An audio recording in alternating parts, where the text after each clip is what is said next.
हमारे revision series में एक नया चैप्टर मौर्योत्तर काल। मौर्योत्तर काल यानी कि मौर्य काल के बाद। नमस्कार साथियों, आपका एक बार फिर से स्वागत है। मैं आपका दोस्त मुकेश। आपको हिस्ट्री के रिवीजन क्लास में आप सभी का स्वागत है। तो हमने इससे पहले मौर्य काल के और जैसे कि वैदिक काल, मौर्य काल, हड़प्पा काल, ये सब कवर कर लिया है इसके पुराने वाले वीडियो में। अभी हम सीरीज वाइज से मौर्योत्तर काल में हैं। तो समय न गंवाते हुए स्टार्ट करते हैं। मौर्योत्तर काल के अंतर्गत कुछ वंश आते हैं, कुछ शासक आते हैं, उसको देखेंगे और शॉर्ट नोट्स के थ्रू देखेंगे, जो कि एग्ज़ाम के पॉइंट ऑफ से जो महत्वपूर्ण होगा सिर्फ वही चीज़ें देखेंगे। ठीक है। मौर्योत्तर काल का पहला वंश जो था वो शुंग वंश था, जो कि 187 से 75 ईस्वी पूर्व था। इस वंश की स्थापना 185 ईस्वी में मौर्य सेनापति पुष्यमित्र शुंग ने अंतिम मौर्य शासक वेदरथ की हत्या करके की थी। अंतिम वेदरथ था मौर्य वंश का शासक, उसकी हत्या करके शुंग वंश की स्थापना पुष्यमित्र शुंग ने की थी। मौर्य साम्राज्य अशोक द्वारा बौद्ध धर्म के प्रचार प्रसार के फलस्वरूप राष्ट्र को प्राप्त हुए हिंदू धर्म को उसके पुनर्जीवन किया। हरिश्चंद्र पुष्यशुंग को अनार्य तथा निम्न उत्पत्ति का बताया है। मनु ने विपत्ति के समय ब्राह्मण को अपने वर्ण से भिन्न हो पेशा अपनाकर जीविका चलाने की छूट प्रदान की है। मनुस्मृति का वर्णन स्वरूप की रचना इसी युग में हुई थी। मनुस्मृति की रचना इसी युग में हुई थी। मौर्य काल में स्तूप कच्ची ईंटों और मिट्टी की सहायता से बनते थे। स्तूप किससे बनते थे? कच्ची ईंटों और मिट्टी की सहायता से मौर्य काल में बनते थे। परंतु शुंग काल में उनके निर्माण में पाषाण का प्रयोग किया गया। ठीक है। शुंग कालीन कला का उदाहरण। पहली बात ये ध्यान देना, कभी अगर पूछ ले मौर्य काल में जो स्तूप बनते थे वो किससे बनती थी? कच्ची ईंटों और मिट्टी की सहायता से बनते थे। परंतु शुंग काल में जो इसका निर्माण पाषाण से होने लगा। ठीक है। शुंग कालीन कला के उदाहरण विदिशा का गरुड़ ध्वज, भाजा का चैत्य विहार, अजंता का नौवा चैत्र मंदिर, नासिक का कार्ले के चैत्य, मथुरा के अनेक यक्ष यक्षिणियों की मूर्ति। तो ये शुंग वंश का थोड़ा सा छोटा सा था, इसको ध्यान में रखिएगा, महत्वपूर्ण है। आप लोग एक दो बार देख लेंगे तो याद हो जाएगा। ऐसे ही कव्य वंश था।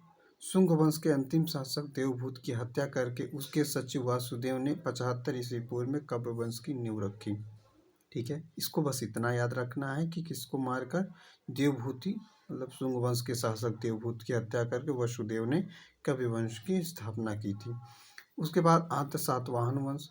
पुराणों में सातवाहन वंश को आंध्र जातीय तथा आंध्र भृत्य कहा गया है। सातकर्णी प्रथम ने मालव शैली की गोल मुद्राएं तथा अपनी पत्नी के नाम पर रजत मुद्राएं उत्कीर्ण कराई। मालव शैली की गोल मुद्राएं तथा अपनी पत्नी नाम रजत मुद्राएं उत्कीर्ण कराई। हाल एक बड़ा कवि तथा कवियों एवं विद्वानों का आश्रयदाता था। ठीक है। गाथा सप्तशती नामक प्राकृतिक भाषा में अनेक हॉल ने एक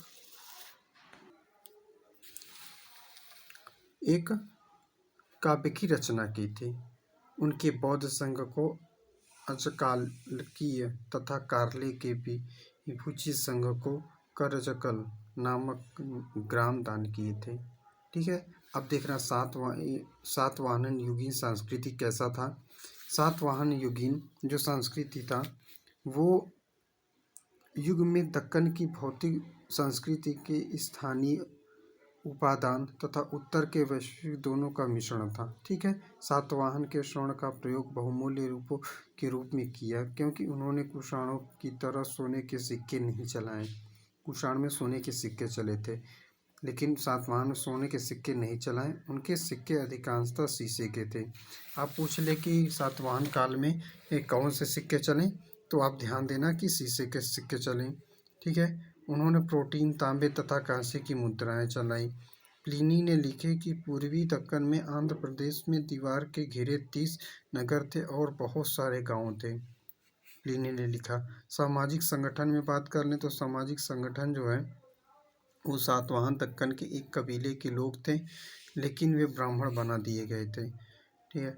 उत्तर में कट्टर ब्राह्मण लोग आंध्र के वर्ण संकर मानकर हीन समझते थे। श्रेणी के प्रधान को श्रेणी तथा श्रेणी के कार्यालय को निगम कहा गया जाता था।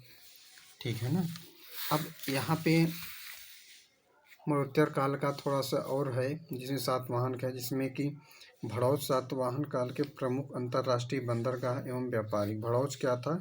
सातवाहन काल का प्रमुख बंदरगाह व्यापारी केंद्र था। धर्म समाज में वैष्णव धर्म और शैव धर्म की प्रधानता थी। कला एवं भाषा सबसे मशहूर चैत्य पश्चिमी दक्कन में कार्ले का तथा स्तूपों में सबसे प्रसिद्ध अमरावती का स्तूप था। इक्ष्वाकु ने ही दक्षिण भारत में सर्वप्रथम ईंट के हिंदू मंदिर नागार्जुनी कोंड बनवाए। इक्ष्वाकुओं ने ही दक्षिण भारत में सर्वप्रथम ईंट के हिंदू मंदिर नागार्जुनी कोंड बनवाए। ठीक है। तो ये मौर्योत्तर काल था। अब हम विदेशी कुछ आक्रमण थे उसे देख लेते हैं कि विदेशी जो आक्रमण हुए ये कब हुए, किसके किसके काल में हुए। ठीक है। अब ये यहाँ पे पहला जो था वो भारतीय यूनानी यानी इंडो ग्रीक जिसे कहा जाता है। डेमेट्रियस भारतीयों के राजा की उपाधि धारण की और यूनानी तथा खरोष्टी दोनों लिपियों वाले सिक्के चलाए। सर्वप्रथम इंडो ग्रीक शासकों ने ही लेख वाले सिक्के, मुद्रित लेख तथा सोने के सिक्के जारी किए। इंडो ग्रीक शासकों ने ही सबसे पहले सोने के सिक्के मुद्रित किए। इस बात को ध्यान रखना। वास्तव में सिक्कों के इतिहास की दृष्टि से काल से मौर्योत्तर काल अभूतपूर्व है। मतलब कि सिक्के चलाने के दृष्टिकोण से मौर्योत्तर काल बहुत महत्वपूर्ण था। ठीक है। मीनांडस की काष्ठ मुद्राओं पर धर्म चक्र का चिन्ह मिलता है। गार्गी संहिता में स्पष्ट कहा गया है कि ज्योतिष के क्षेत्र में भारत यूनान का श्रेणी है। भारत यूनान का ऋणी है। मतलब कि यूनानी ही वो ज्योतिष विद्या को लाए थे। ये गार्गी संहिता में भी लिखा गया है। गांधार एवं मथुरा की बौद्ध में बोधिसत्व की मूर्तियों पर यूनानी तथा रोमन कला का प्रभाव दिखाई देता है। अब देखो हिंदू पार्थियन या पहलव जो थे उनके अनुसार देखो क्या होता है। पश्चिमोत्तर भारत में शकों के आधिपत्य के बाद पार्थियाई लोगों का आधिपत्य हुआ। पार्थियाई लोगों का मूल निवास स्थान ईरान था। भारतीय स्रोतों में इन्हें पहलव कहा जाता था। पार्थियाई राजाओं के सिक्कों पर धर्मीय उपाधि मिलती है। उन्हें बौद्ध धर्म ग्रहण किया था। कुषाण में पार्थियाई लोगों के बाद कुषाण आए। उन्हें यूची या तोचेरियन तोखारी भी कहा जाता है। इनका मूल निवास स्थान चीन की सीमा पर स्थित चीनी तुर्किस्तान था। अब कुडुल का प्रथम था, वो कुषाण शासक का था। देखो वो उन्हें कुषाणों के 2 राजवंशों के बारे में जानकारी मिलती है जो एक के बाद एक आए। पहले राजवंश कस्पिसिस कहलाया। उसने रोमन सिक्कों की नकल करके तांबे के सिक्के ढलवाए तथा महाराजा धीराज की उपाधि थी धारण की। विकसित द्वितीय जो आया उसने सिंधु नदी पार करके तक्षशिला और पंजाब पर अधिकार कर लिया। यह शैव मत का अनुयायी था। भीमकटिस जो द्वितीय था इसके कुछ सिक्कों पर शिव, नंदी तथा त्रिशूल की आकृति मिलती है। इसे महेश्वर की उपाधि धारण की गई थी। ठीक है। उसके बाद यहाँ एक आता है, इसके समय 78 ईस्वी के लगभग माना जाता है। इसका समय कनिष्क जो है, कनिष्क बहुत महत्वपूर्ण स्थान रखता है। इसके समय 78 ईस्वी के लगभग माना जाता है। यह इस वंश का महानतम शासक था। ठीक है। इस वंश का कनिष्क जो था महानतम शासक। कनिष्क की प्रथम राजधानी पेशेवर या पुरुषपुर एवं दूसरी राजधानी मथुरा थी। कनिष्क ने कश्मीर को जीतकर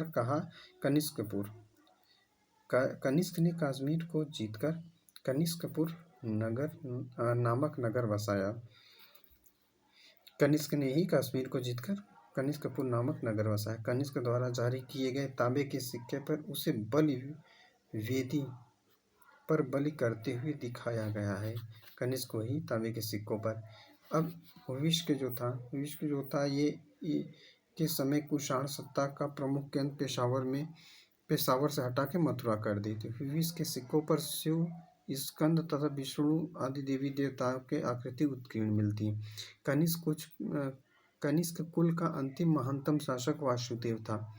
ठीक है, कनिष्क कुल का अंतिम महाशासक वासुदेव, कनिष्क कुल का जो था वंश का। मौर्योत्तर काल राज्य व्यवस्था एवं प्रशासन। मौर्योत्तर काल की अगर राज्य व्यवस्था और प्रशासन की हम बात करें तो मौर्योत्तर काल का विकेंद्रीकरण की प्रवृत्ति पर नियंत्रण करने के लिए राजतंत्र में दैवी तत्वों के समाविष्ट करने की प्रवृत्ति अपनाई गई। चीनी शासकों के अनुसार कुषाण राजाओं ने देवपुत्री जैसे उपाधियां धारण की। संभवतः रोम के उदाहरण लेकर कुषाण शासक ने मत राजाओं की मूर्तियां स्थापित करने के लिए मंदिरें बनवाई तथा प्रथा देवकुल भी प्रारंभ किया। व्यापार क्या था? आर्थिक रूप से इस काल का उज्ज्वल पक्ष है वाणिज्य व्यापार का विकास एवं उन्नति। ईसा की पहली सदी में व्यापार मुख्यतः समुद्री मार्ग से ही होने लगा। इसके पूर्व अधिकतर व्यापार स्थल मार्ग से होता है। इसमें क्या लिखा गया है कि ईसा से पहले व्यापार स्थल मार्ग से होता था, लेकिन ईसा के बाद से व्यापार जल मार्ग से या समुद्र मार्ग से भी होने लगा। भड़ोज मौर्योत्तर काल का सबसे महत्वपूर्ण एवं उन्नतशील बंदरगाह था। भड़ोज अगर कभी पूछ ले क्या था, मौर्योत्तर काल का एक महत्वपूर्ण बंदरगाह था। रोम से भारत आई वस्तुओं में सबसे महत्व के हैं ढेर सारे रोमन सिक्के जो प्रायः सोने व चांदी के थे। अब रोम और भारत के जो आते थे रोम से, उसमें ढेर सारे रोमन सिक्के जो सोने और चांदी के होते थे। पेरिप्लस का कथन है कि पारस की खाड़ी में फ्रिग कच्छ में दासों का व्यापार किया जाता। दासों का व्यापार मौर्योत्तर काल में कहाँ किया जाता है कि फारस की खाड़ी में। ये किसने कहा? पेरिप्लस ने कहा। भारत ईरानी साम्राज्य को नजराना के तौर पर 320 टैलेक्स सोने प्राप्त देता था। रोमन से संपर्क के फलस्वरूप कुषाण ने दिनार सदृश ऋण मुद्राएं जारी की जो गुप्त कालों के शासनकाल में खूब प्रचलित हुई। ठीक है, कश्मीर, कौशल, विदर्भ और कलिंग हीरो के लिए प्रख्यात थे। मगध वृक्षों के रोमन रेशों से बने वस्त्रों के लिए तथा बंगाल मलमल के लिए प्रसिद्ध था। अरिकमेडु का पेरिप्लस ऑफ द एरिथियन सी में पेडोक नामक संबंधित है।